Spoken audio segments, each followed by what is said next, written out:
Hello and welcome to the All of God's Daughters channel. This is episode 6 of the Preparing for Marriage series.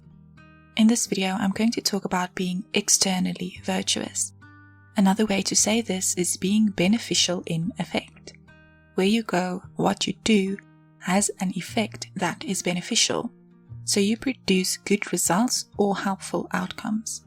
Being externally virtuous is all about behaviors and work ethic, and also your external skill sets.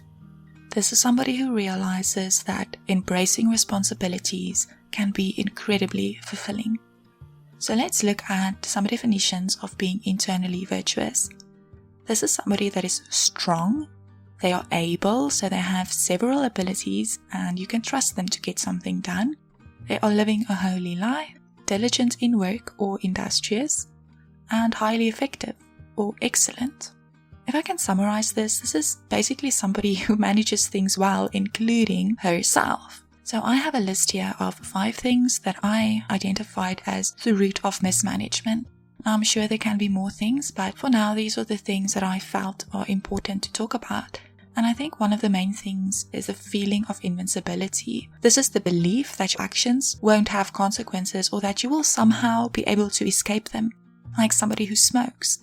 They know smoking can cause cancer, but they believe that they will not get cancer, not them. Somehow the consequences will skip over them. The second one is being unteachable or proud, believing that you have what it takes or that you can figure things out on your own. Procrastination, this is when we forget that we are temporary. A moment lost can never be won again. Sometimes the opportunities that we didn't take will never return. Then unthankfulness, number 4. The feeling that we deserve something simply because we exist. This is not the case. Mostly life is based on input and output. We get what we put in. And then also number 5, simply not knowing better. This is when we just haven't heard the truth yet. Then we also have internal and external resources, and these are the resources that we need to learn to manage properly. And the internal resources is basically ourselves, our emotions, our spirituality, our growth, our thoughts. And then we have external resources, and this can be our physical resources, like the amount of money we have, or our abilities, but this is also our habits, our actions, and our responsibilities. What we do with our resources will have a result. It will have consequences. Am I learning anything that will benefit my marriage?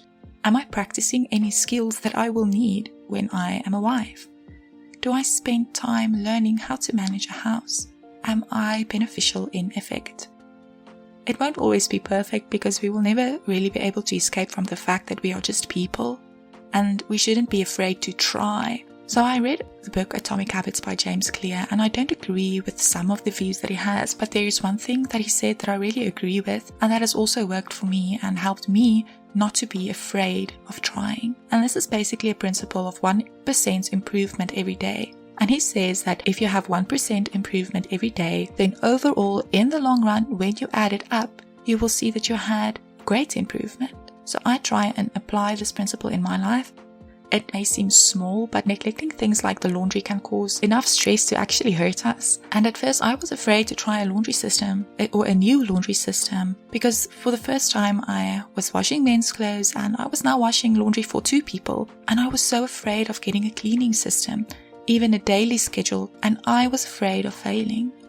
But then I realized if I had just 1% improvement today, in other words, just trying instead of avoiding things because I was afraid I couldn't do it perfectly. Then eventually, even if it took 5 years, I would have figured out a system that works well enough for our household. And I will have had the chance to practice. But here's the thing. Practicing this when nobody is around to see you fail is so much better. And this is why I want to encourage every unmarried woman to practice while you are still single. In other words, face your responsibilities head on and try to do 1% better than the day before. Now, both my husband and me really understood the importance of schedules and routines. And since the day we were married and moved into the same house, we tried to create a general guideline for how time will be spent in our house. And we also both did this before we got married, which made this process much easier. But we don't have everything figured out. Remember the 1% rule? let's talk about a messy house. Cleaning is an important area in our lives that we shouldn't neglect. The homes that we live in can either be a sanctuary or it can cause a lot of underlying stress. When we talk about cleaning, it's not all about just having a show home. A house still needs to be some place that you feel welcome and where you can feel like you can live there. A place where there is order and a sense of beauty and care that surrounds you. It is about creating a haven for your loved ones, a place all of them will long to return to. A place where your loving touch is evident. There are so many resources to help us with time management, and the truth is that time management methods are as diverse as people are. What works for me might not work for you at all. The point is that we have to manage our time. Every day, week or month, we need a plan, a direction, a guideline if you wish. To test ourselves, we can start with something basic like cleaning the house, keeping the house clean, creating a sanctuary. For all of this, we need a plan.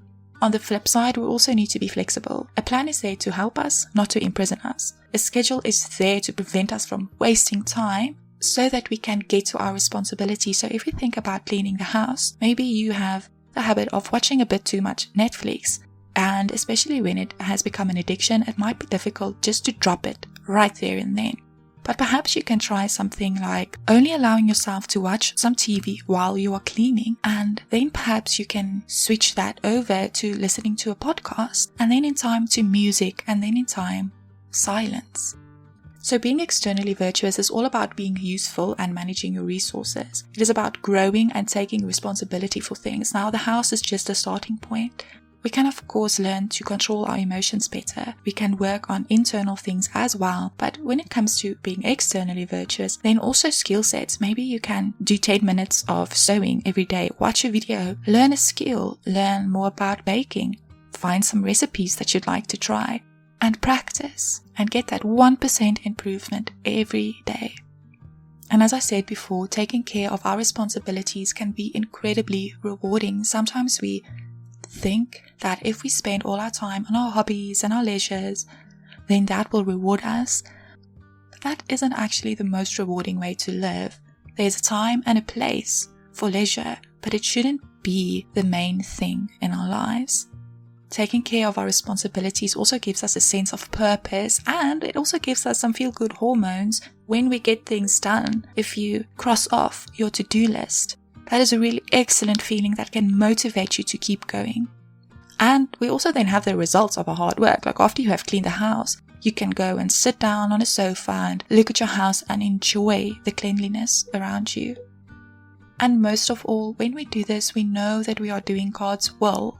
When we refuse to be lazy and we learn to manage the things that God gave to us. If this video was helpful to you, please like and subscribe, and I hope to see you in the next video.